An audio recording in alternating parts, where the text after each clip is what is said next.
What's up, guys? Handsome Luke here. So today I want to talk about a subject that I've been considering for quite some time, and that is the subject of where I get the idea of the ideal physique, where the inspirations for my physique come from. And I feel like it goes back to my childhood. So I was born in the year 1983 in the country of the UK. And so I'm going to take you through in this video some subjects, some topics, some films, TV, and some other things where I feel like they were, pivotal, if you will, in determining the psychology that I now am dealing with, which is the pursuit of physical perfection in my eyes, wanting to look a certain way, the feeling that a man should look muscular. It's my personal beliefs. So obviously everyone's welcome to their own beliefs. But yeah, this is going to go through what I think and where I think these ideas came from. So the first film that I want to talk about is a film called Commando, starring a gentleman by the name of Arnold Schwarzenegger. So I watched it, I feel, in my early teens. So I'm looking at the poster for Commando. He is wearing his trademark outfit where he's got his grenades and he's got his knife ready for action. And in that film, he absolutely blows away any number of bad guys while trying to get his daughter back from an insane person who's holding her hostage. And it's a fantastic film. I highly enjoy it to this day. It's a great film to watch for many reasons. But his physique in this film was incredible. I remember being influenced by this film. The Arnie look in this film was incredibly strong. His buzz cut, his army camo all over him, walking around with massive machine guns. And it was just highly enjoyable and a classic kind of 80s film, full of bullets, full of people getting shot, full of Arnie going around taking names and shooting bad guys. So, this was also a sort of introduction to the idea that a good guy should be muscular. There's some sort of relationship between being good and being muscular. There's a kind of idea in Hollywood, or at least there was in the 80s, where good guys should be muscular and they take out bad guys who are usually less muscular. In fact, usually they're some sort of businessman or, other sort of corporate stooge, and they get absolutely destroyed. In this film, he takes out a guy who is quite muscular, but obviously nowhere near as muscly as Arnie. So yeah, it was just a real big influence on me. Another film that was a massive influence on me was a film called Predator, and that came out in 1987. Now, I do not believe that I watched it in 1987. Again, I probably watched it in the early 90s. But yeah, I've probably watched Predator about 1,000 times because it is an absolute incredible film. It is highly enjoyable. There's a lot of one-liners that are fantastic. There's the sexual Tyrannosaurus. Dylan's a son of a bitch. Arnie is called Dutch. There's a bunch of amazing characters in this film, but it's just fantastic. Like the minigun scene where that lad absolutely opens up on the forest and all the rest of his mates come up or jungle, I should say. All his mates come up next to him and absolutely blast a million bullets into that rainforest. And it's just one of those things again where, okay, there's a bunch of muscly guys going around in the rainforest trying to track down the mission that they've gone in there for, and they've all got big guns. They all, are heroic as hell. But there's a sort of camaraderie there. When the sexual tyrannosaur gets blasted, his mate takes him into his care and puts him in a poncho and sort of looks after him and stuff. And there's a real feeling of, we're all in this together. All us good guys are going to take on this predator and blast him into obliterus. So, Arnie in this film, I remember several scenes where his physique is key to what is going on the screen, and it was a massive influence on me. For example, they're going around in the rainforest and all sneaky catchy monkey, and then Arnie puts up his arm in a sort of stop sign language fashion, and they all stop. but his arm in that position just happens to be making his bicep look absolutely bulging beyond belief. Another one is late in the film when he's about to take on the Predator mano a mano. He gets a load of mud and puts it all over himself, and he's just basically, topless and that, and he just looks awesome. He's got all his muscles and show and stuff. It's just a highly enjoyable film full of scenes where Arnie is looking absolutely fantastic. Okay, moving on to comic books.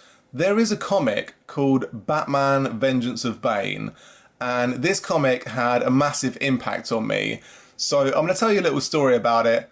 When I was a wee lad, back in approximately 1993, when this comic came out, I and my brother and I went down to the place where you do your laundry, so like the laundromat or the laundry place, whatever you want to call it. And we had a bunch of laundry, and I was like 10 years old. My brother is 8 years older than me, so he was the adult in the situation. He knew that I would get bored in a place where you have to do your laundry. So he went across the road to a comic book shop, and he picked up a couple of comics for me to keep me entertained, one of which just happened to be Batman Vengeance of Bane. And this comic book, you can read it online. I believe you can download it. But it is an absolute piece of work. It is enjoyable. It's highly entertaining. It takes you on a real roller coaster of a story. But the main guy in the story is obviously Bane, and it takes you through his genesis, his backstory. And there's one page in this comic book where he's talking about his physical workout routine when he's in prison. And it states that as he improved his mind, he improved his body. 1,000 push-ups each day, 1,000 sit-ups, 1,000 pull-ups, and instead of sleep, he meditated 4 hours each night. So I read these lines and looked at these pictures on this page, and I was highly influenced. My 10-year-old brain was taking in this information, and it enjoyed this information. I believe that this was a critical moment in my development where I looked at this and said, this is what a man's supposed to look like. This is what a man's supposed to do. This seems like an excellent route to being physically healthy, and the sort of talk about meditation was also influential.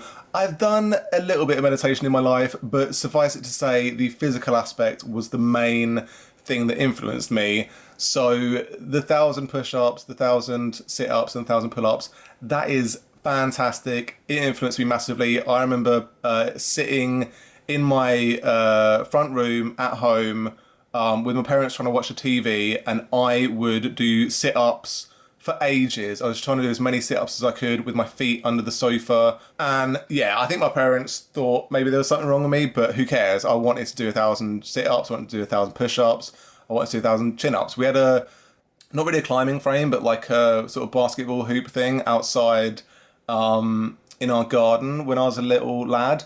And so there was kind of a chin-up bar situation there where I jumped up and I would do endless chin-ups on that as well. So there was a definite connection between what I was taking in and what I was doing in the real world. So I think that had a massive impact on my mental development. So next we have another comic book called Devlin War, which was published in the comic 2000 AD. I was reading 2000 AD, I was reading Judge Dredd. My brother had subscriptions for both because I was too young. I was only 10 years old, but I read them. And Devlin War was a real big influence on me. There was a strip called Swimming in Blood, which I read and highly enjoyed. The artwork was incredible. Devlin looked like an absolute beast. He was this English gentleman with a moustache, and he had muscles on his muscles. It was insanity. He was clearly on the juice, although I don't believe that I understood what steroids were at this point. But he was an absolute specimen. There are several shots in this comic strip where Devlin is looking absolutely insanely muscular. He's got a six-pack, he's got delts, he's got biceps, he's got chest development for days. It's a real bit of amazing artwork in this comic book. And I remember reading it. It's an incredible strip. It's about this lad who takes a bunch of soldiers down to this submarine base, I believe, to take on some sort of nonsense. They're not really aware of what they're getting into because guess what? There's a bunch of vampires down there. And so the soldiers that he goes down there with get taken out in short order. Devlin is left to take care of the situation. He does so for a considerable amount of time before finally being taken down by the vampires, and he gets turned into one. But for some reason, he maintains his good side, and so proceeds to take out all the vampires and save the day. But then he's a vampire after that, with like all kinds of muscles and an English accent, and he's just awesome. And it's a highly enjoyable strip. So if you can find it, I suggest that you watch it because it's incredible. So the next thing that I want to talk about is He-Man and the Masters of the Universe. There was a cartoon that came out, I believe, from 1983 to 85. And this comic, this cartoon, I should say, had a massive impact on me. It concerned the adventures of this lad He-Man, who was absolutely stacked, who would go around saving the day, talking about, I have the power. And there was He-Man, there was Man-at-Arms, there was She-Ra, there was a bunch of them going around saving the day. It was just fantastic, real good stuff. And it definitely was in my early childhood, and I think that had a massive impact. Another thing that had a massive impact was the toys that came out, right? So I would play with these plastic toys, these He-Man toys. I had obviously He-Man. I had the little ghost dude with the O on it. The weird thing is I don't really remember any of the characters apart from He-Man. Obviously, there was a guy like a sort of Cyclops dude with a spinny green head going on. I had a ton of these characters, but it was fantastic. I had a lot of fun playing with them. When I was a wee lad, I would be on the toilet, doing my dirty business, and playing with these toys. And, I don't want to get into, such subjects, but suffice it to say, I would be on the toilet for far too long playing with these toys, having a whale of a time, enjoying my fantasy land of, fighting He-Man characters. And it was just amazing. And I suppose you can't spend that long, playing with these plastic toys, and it's going to have an impact on your psychology. Like, playing with muscular characters has to have an impact on your psychology. So that's another thing that I think definitely did. And also there was the live action film starring Mr. Dolph Lundgren, who was an absolute specimen in this film. He was the embodiment of He-Man. Real muscles all over the place, incredible physical development. And so I saw this guy who's a real person, who may or may not have been on the juice, but he looked incredible, and I really thought that is, a perfect physique, and that's again one of the things that definitely had an impact on my psychology and what I thought a man should look like.